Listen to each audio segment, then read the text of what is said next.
The woman charged in manslaughter in the death of a beloved voice coach is still behind bars today, and based upon what prosecutors say she did in the minutes and days following the incident, it would appear that she knew she was a suspect. As Sam Mercogliano reports, police believe she was hiding out at her parents' home during the 2-week manhunt. Hey, why did you do it? We're learning more about the young woman accused of an unspeakable crime, shoving an elderly lady to her death for no reason.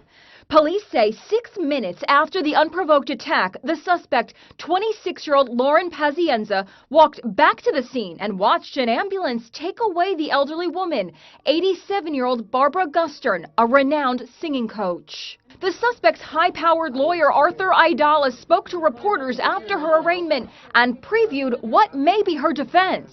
Whether it was a push, or whether it was a shove, or whether it was a kick, or whether someone tripped, the evidence is not very solid on that at all. Police say the victim remained conscious long enough to tell them her assailant, who she had never met before, crossed the street, then called her the B word and pushed her as hard as she had ever been hit in her life.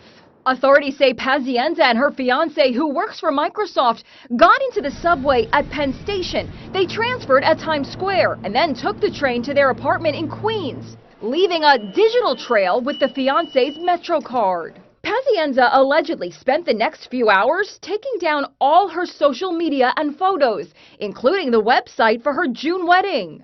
Police say the day after Gustern died, Pazienza went into hiding at her parents' Long Island home. She stayed there for 2 weeks.